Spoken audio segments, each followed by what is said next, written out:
You got Hayden Panettiere's death now igniting major conversations around what happened, protecting child stars and mental health. This reckless Ben troubled teen facility situation was already crazy, but then we got a wild update while doing today's show. You got the scandal out of Cambridge just getting bigger and bigger, and you've got what might be a political troll actually deciding control of the US Senate. We're talking about all of that and even more on today's brand new Philip DeFranco show. You daily dive into the news, starting with this. We need to start today off by talking about this just very tragic news around Hayden Panettiere dying at just 36 years old. And you had her dad confirming her death in a statement saying, "It is with profound sadness that we share the tragic passing of our beloved Hayden," saying she was an incredible light and a force of nature who brought immeasurable love and joy to all who knew her and to the millions who watched her on screen. And while we're still learning about the circumstances of her death, she was reportedly found by a friend inside of a South Carolina home, and emergency medical service workers responded to a call about a person in cardiac arrest. And while you've got places like People magazine calling this an apparent overdose, the cause of death has not been officially determined yet. In fact, an autopsy is actually happening today. But this death, it sparked a lot. Are you ever fans, people who grew up watching Heroes or Nashville or Ice Princess, Mourning Her Loss? And because she's someone who's been acting since she was 11 months old, one, she has a lot of fans, but also two, that's brought a lot of conversations up. And it's led to a lot of speculation, which we're really not gonna dive into here, but it's also led to a lot of conversation, especially because as an adult, she's become a very outspoken voice in the mental health space. You had her being open about her serious struggles with fame, alcoholism, depression, and abusive relationships. You also had her speaking out about giving up custody of her daughter Kaya amid her battle with addiction. It was the worst. Signing those papers was like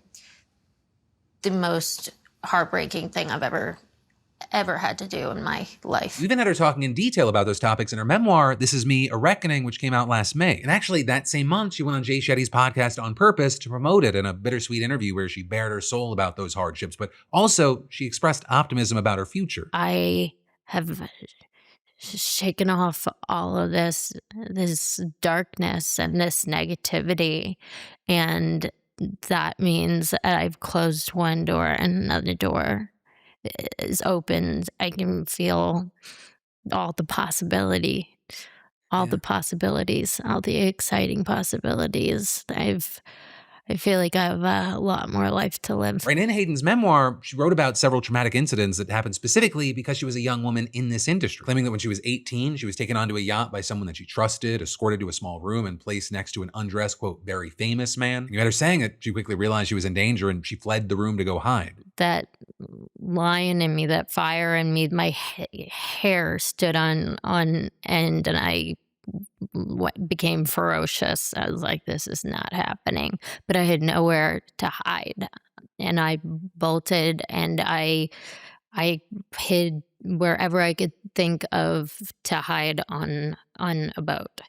On a boat. There was no jumping off and swimming away, and there was nobody who was going to, I realized that there was nobody who was going to be empathetic to my situation, that this was nothing new to them. You also had Panettiere claiming that an Oscar-winning actor once exposed himself to her during a party when she was just 19, and that an NBC executive kissed her on the lips in 2008. And so with all this, you had many feeling like her story and her honesty about various struggles, it opened up a much-needed conversation about how young stars are treated and how that can affect them in the long term. Where people like Amanda Bynes, Drake Bell, Aaron Carter, DeVay Chase, all of them, they struggle with some form of substance abuse, and many also allegedly dealt with sexual abuse on top of that. So now with Panettiere, you have a lot of people saying this is especially heartbreaking because it felt like she was turning a corner. Though again, I want to be clear, we're not actually going to know why she died until the autopsy's over. But what I would like to do with you here is to end this segment by sharing a moving message Panettiere gave at a recent book signing about how she'd like to be remembered. So many people have come up to me within the industry and outside of the industry and shared their stories with me and said,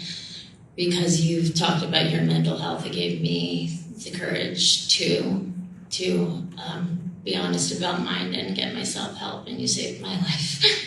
It's a big message.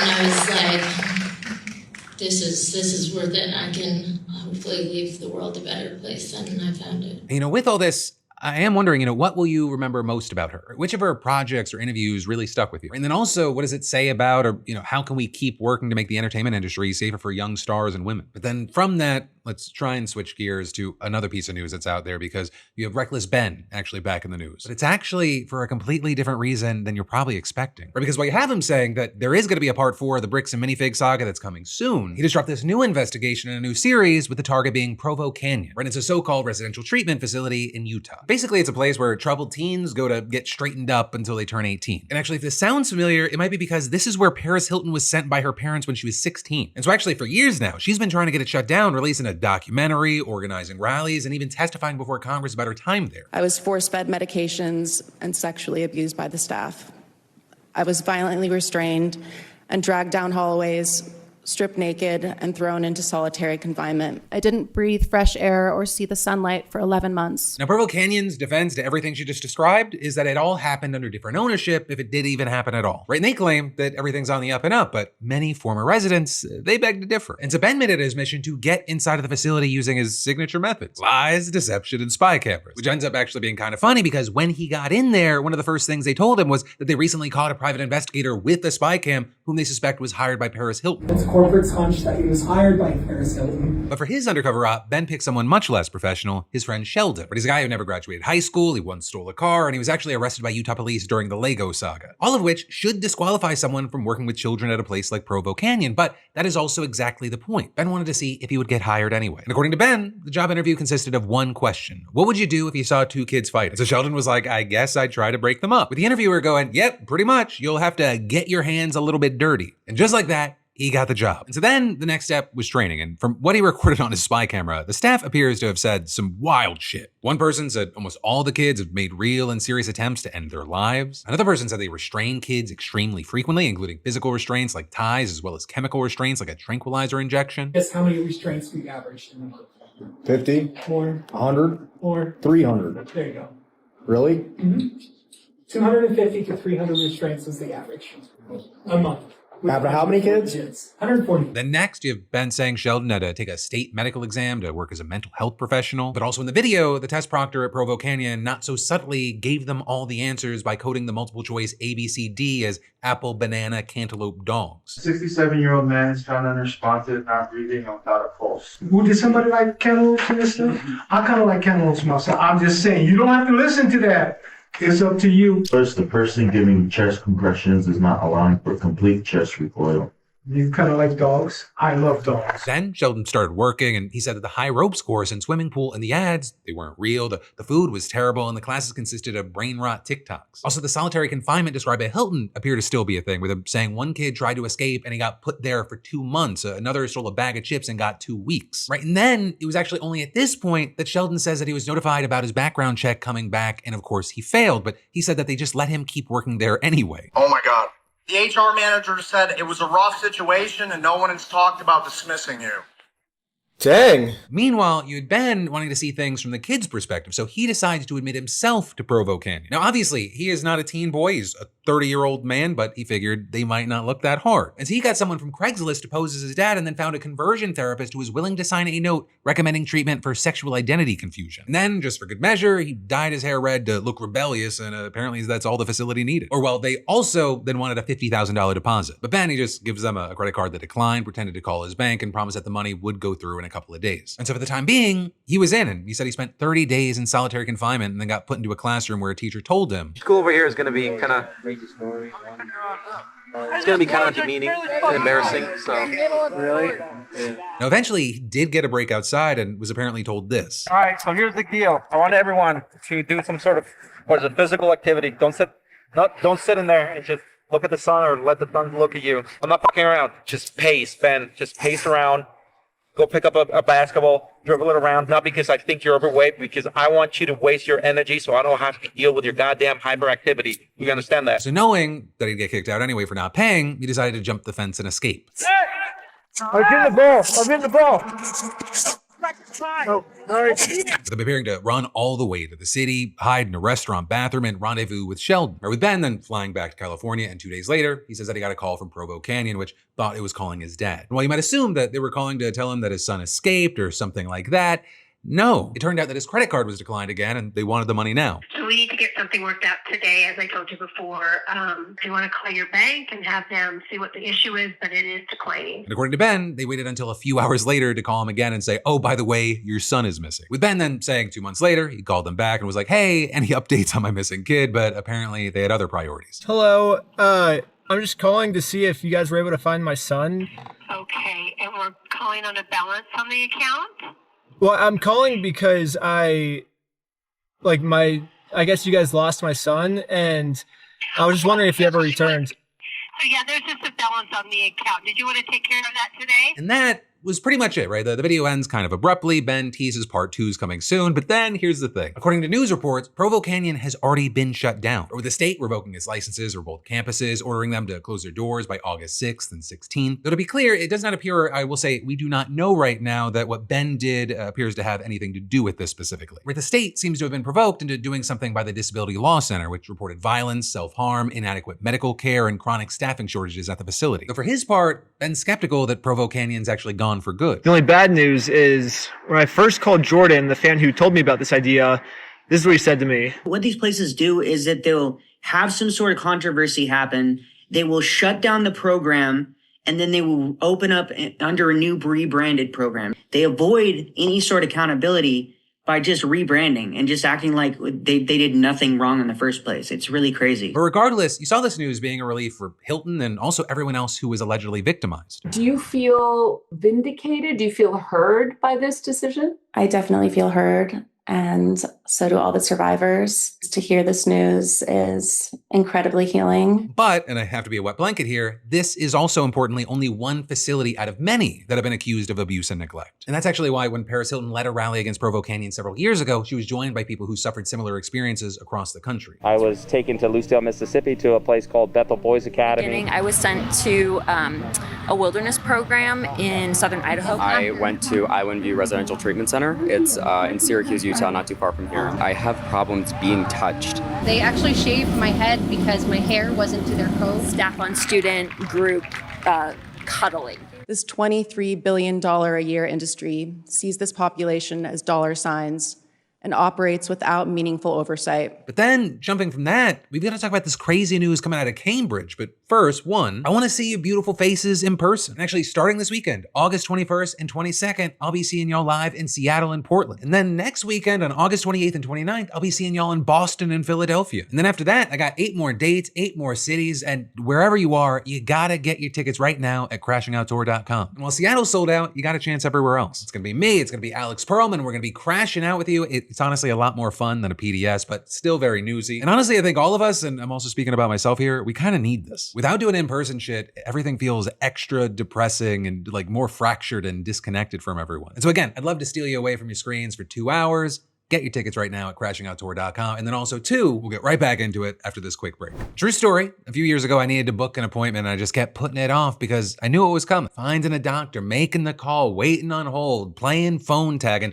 then hoping that there was actually an opening that worked with my schedule. And that's the ridiculous part. The hardest part wasn't the appointment. It was everything required to get there. And that's why today's sponsor, Zocdoc, has been such a useful tool. Or with Zocdoc, you can search and compare local in-network doctors all in one place. And I've used it to narrow things down based on what actually mattered to me. Insurance, location, availability, and reviews from real patients. And then I just looked through the doctor's profiles and chose the one I felt was the best fit for me. And instead of calling around and hoping someone has an opening, you can see actual appointment availability and instantly book a visit online. Seriously, it's that easy. A lot of appointments actually happen within 24 to 72 hours, and you can sometimes even find same-day availability. And the best part, Zocdoc is completely free to use. So look, your health matters, and taking care of yourself, it shouldn't be complicated. Find and book the right doctor with Zocdoc. And all you gotta do is scan that QR code or go to Zocdoc.com/Phil to get started and check your appointment off your to-do list. That's ZocDoc.com/Phil.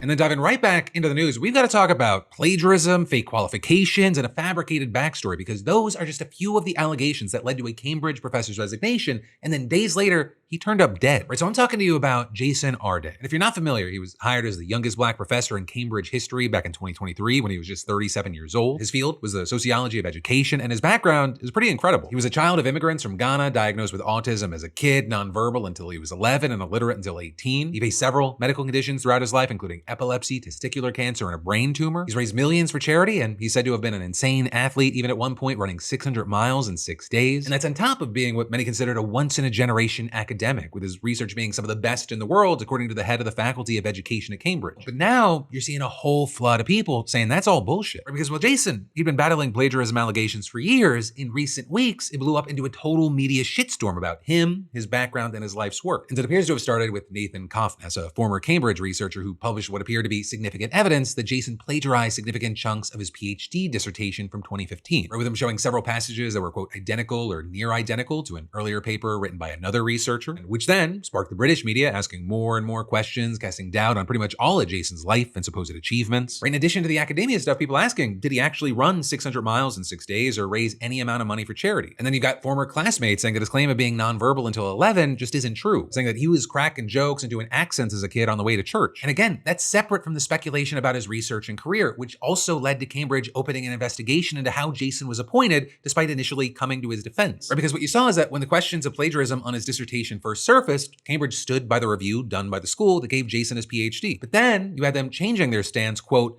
following new information about Professor Arday's qualifications and honorary appointments. And so that whole thing, it then sparked a lot of conversation about Cambridge's hiring practices, and this kind of surfaced in a number of different ways, where you had many conservative commentators latching onto the frame that this is a consequence of DEI hiring. But there you had a number of people, including Jason's own supporters, pushing back, saying even if any of these claims had merit, the personal attacks that he's faced were absolutely rooted in racism. Right, with British journalist and author Ash Sakar saying on Twitter, Jason Arday wasn't the first academic to be accused of plagiarism at Cambridge. He wasn't the first person to have made implausible claims about his life in an autobiography, but he was the first where those things became a front page story across multiple papers for days and days. Right, and then there were also those who said that this whole thing, it was just a smear campaign from the beginning, with one of his friends saying, the very day he got the position at Cambridge, he had a Freedom of Information request asking about his credentials. He had all the right-wing people in America and the UK writing in to see if he was credible, and adding some people didn't believe a black man could be in that position at Cambridge. And so this whole situation, it ended up also being a match to a culture war powder keg. And with that, it appeared to be taking a toll on Jason, even prompting him to resign. And actually in his statement, he said his decision should not be interpreted as a loss of faith in scholarship, and he added, nor should it be mistaken for an acceptance of the narratives that have surrounded me, saying it is simply the decision of someone who has reached the limits of what any person should reasonably be expected to endure. And then, barely a week after submitting that resignation, Jason was found unresponsive in his home. And you had the local first responders pronouncing him dead at the scene, and those close to Jason saying he was seriously struggling in the days leading up to his death. Even had Cambridge professor Simon Baron-Cohen, director of the university's Autism Research Center, saying that he was in touch with Jason just hours before he died, saying Jason was, quote, being subjected to relentless scrutiny, including ridicule, discrediting absolutely every detail of his life, and adding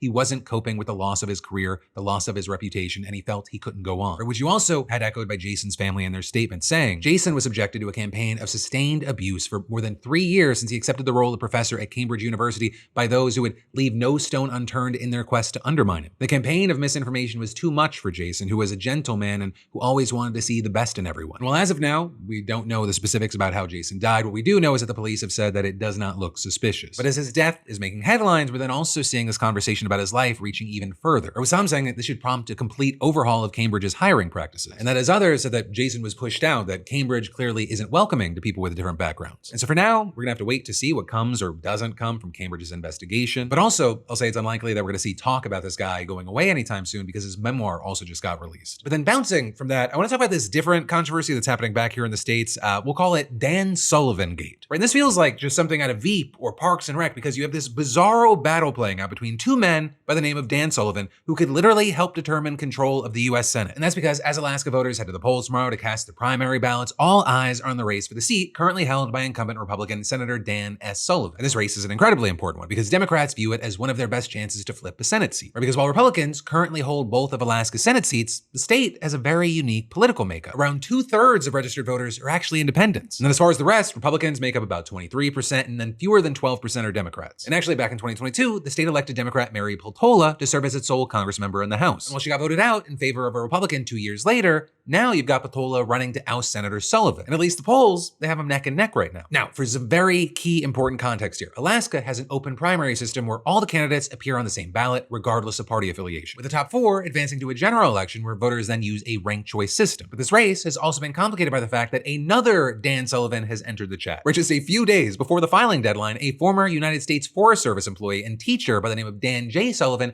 entered the race as a Republican. Also, for the rest of the segment, I'm just gonna call him Dan A.J. to avoid confusion. But immediately, you had Republicans losing their shit, claiming that this was actually all part of some Democratic scheme to confuse Republicans and split the vote so the Peltola had a better chance at winning. You even had the state's Republican lieutenant governor opening an investigation in Danny J, arguing that there were credible allegations that he declared his candidacy in coordination with another candidate in campaign campaign in order to confuse and manipulate voters. And you saw not long after that, Alaska's Division of Elections announcing that they were removing Danny J from the ballot, right? And in a letter, the head of the division argued that he had specifically requested to be listed on the ballot as Dan Sullivan, even though he had previously registered to vote as Daniel J. Sullivan Jr. And then claiming that at one point, Danny J had actually asked to be listed using the senator's name and middle initial. All while the division said its records show that he had no affiliation with the Republican Party until he changed his affiliation 2 days before entering the Senate race. And all of that on top of accusing him of mimicking Senator Sullivan's campaign website, while also noting that he worked as a consultant whose clients included some Democrats. But also, very notably here, the election director's letter did not mention any evidence of alleged coordination between Danny J and Patola or Democratic Party officials. And to that point, Patola has repeatedly denied any connection to Danny J, and Danny J has repeatedly denied that his run is just a stunt, arguing that he was considering a run for a while, and the fact that he shares his name with Senator Sullivan is just a matter of fate. And well, regardless of what you or I think, it appears that the judicial system, they agreed with them, because you then had a Superior Court judge ruling that Danny J can't be removed from the ballot, arguing that the Division of Elections had abused its discretion. And then a few days later, the state Supreme Court upheld that decision. Right? But then despite all that, you had Trump chiming in on the election, and he repeated the claim that this is some kind of Democratic conspiracy. Or Trump making a lengthy post on Truth Social where he championed Senator Sullivan and then added, because of the trickery in the voting, the crooked radical left Democrats have put up another man named Dan Sullivan, and they did this to take votes away from our great senator of the same name. Democrats are trying to trick Alaskans and treat Alaskan voters with contempt. But again, while I cannot speak to why Danny J does anything that Danny J does, at least right now, there's zero public evidence that this is some kind of Democrat-led scheme. And you have both the Alaska Democratic Party and Patola's campaign telling ABC News that they have no involvement or affiliation with either Dan Sullivan. Or is the plural of that Dan Sullivan, like attorneys general? I don't know. I'll let our friends in Alaska decide, just like they're going to decide the fate of Senator Sullivan and the fate of Danny J. And very shortly, we'll find out who makes the top 4. But then from that, before I let you go, let's cram in some more news you should know today. Starting with the fact that there have been big updates to the Luigi Mangione case since we last talked about it, because he's now pleaded guilty to 2 of his charges, admitting that he shot United Healthcare exec Brian Thompson after tracking him down partly by posing as a healthcare investor. And with that, the judge said that he should expect to serve at least 85% of whatever his sentence is for 2 federal counts of stalking resulting in death. The max there, it's life, but also with the guilty plea, you have many asking questions about the give, send, go that was set up for legal fees that's already raised over $1.5 million.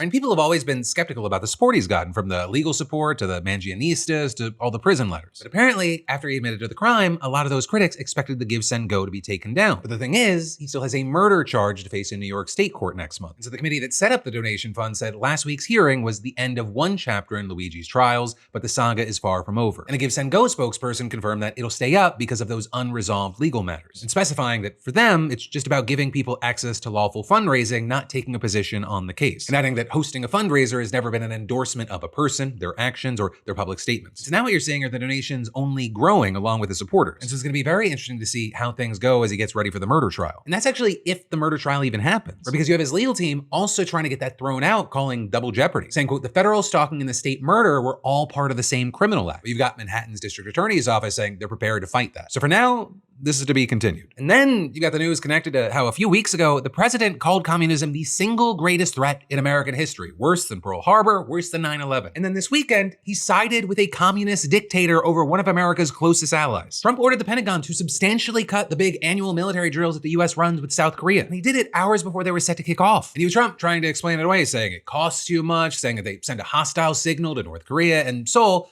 it wouldn't help him with the war against Iran. With Trump seemingly more critical of South Korea than North Korea, he said that North Korea had been unthreatening and respectful. But this is a country that test-fired 2 ballistic missiles this month, whose soldiers are fighting and dying for Russia in Ukraine right now. Good old respectful North Korea. And so you have Trump pulling back on a treaty ally to do a favor for Kim Jong-un, right? The guy who spent years building nukes, saber-rattling, and hasn't wanted to talk since their last deal collapsed in 2019. As far as the reactions, they're split. Critics say that he just hung an ally out to dry and handed Kim a free win. Supporters say, hey, this is good. Stop paying to defend rich countries that won't have our back. But either way, one of America's oldest alliances just took a hit, and Kim didn't have to lift a finger. And I guess for Trump, communism is the greatest threat in history, unless it's nice to you. And then for your last story today, the Supreme Court just shot Trump down again in his push to get them to toss out E. Jean Carroll's $5 million court win. Right? They decided that he owed her that money after sexually assaulting and defaming her back in the 90s, and he's been fighting it ever since then. Right? And his latest play was to ask the court to reconsider the case after they had already denied his appeal earlier this summer. And you had his lawyers claiming that a separate trial they're fighting with this, where they're arguing presidential immunity would sway their decision. But apparently, that didn't fly, and as usual, the court didn't even explain why not. They just left things where they stood. And so for now, this looks like the end of the road for Trump's team, at least with this case. With Carroll's legal team saying, "We are pleased that the United States Supreme Court has declined again to hear this case. The jury's unanimous verdict is now final and cannot be challenged in any court." And then your final bit of news today actually involves this big question. Did the Justice Department just quietly lay the groundwork to abolish one of the strongest gun laws in the country and upend nearly a century of regulations? Or because you've got Trump's DOJ deliberately choosing not to fight a Texas lawsuit that challenged rules surrounding silencers, putting key parts of the National Firearms Act in legal limbo. And actually, to back up a bit, to fully understand this, you need to know that the NFA is a key piece of legislation that regulates silencers, short-barreled rifles, and shotguns, machine guns, really any other weapons and destructive devices. And for the last two, think wacky guns built into a cane and explosives, respectively. Right? It doesn't make those items illegal. Instead, you need to pay a $200 tax and get a bunch more paperwork done. But last year, in Trump's so-called Big Beautiful Bill, the $200 tax was removed, and the Texas plaintiffs argued that without the tax, the bill was unconstitutional. And the DOJ, they never really argued against it, leaving the Texas judge to strike down the provisions surrounding silencers and shorter guns. Well, at least in Texas, where people have already bought silencers without filing the paperwork with seemingly no issues. And then elsewhere in the states, there's still lawsuits that are ongoing or local state laws that prohibit these items anyways. And the fact that the Trump DOJ just ignored the lawsuit, it's feeding the rumor that it really wants to push to formally abolish the NFA. However, that would require an act of Congress, and it's tough to actually get them to do anything these days. So in the meantime, you've got pro-gun folks kind of ecstatic because the regulations in question here, they've long been characterized as not really increasing safety. Where the argument goes that regulating short rifles or shotguns is a uniquely American thing, and they're no more deadly than what's easily available already. And as for silencers, a lot of countries that allow gun ownership often require them for safety, since they don't actually make a gun silent like in a movie and instead just kind of prevent you from going deaf. But you've also got anti-gun folks or people that are more pro-regulation shocked at this decision, arguing that it's going to make America far more dangerous since it might open the door to deregulating other protections. And so while the regulations around the most dangerous weapons covered by the NFA, they're still intact, so no easy access to bombs and fully automatic weapons, the worry is that's the next domino to fall. But either way, this is one of the biggest shakeups to guns in America, and we might just be getting started. But that, my friends, you beautiful bastards, is the end of your Monday show. Thank you for watching. Thank you for hitting that like button. Thank you for subscribing. And if you haven't already, and you are even remotely near to any of the 12 cities that I'm going on tour starting this weekend, I better see your beautiful face ready to crash out with me soon. Seattle's already sold out. Portland's really close. Boston and Philadelphia, they're next. And of course, as always, I got links in the description. But hey, no matter what you do, let me just say thank you for watching. I love yo faces, and I'll see you right back here tomorrow.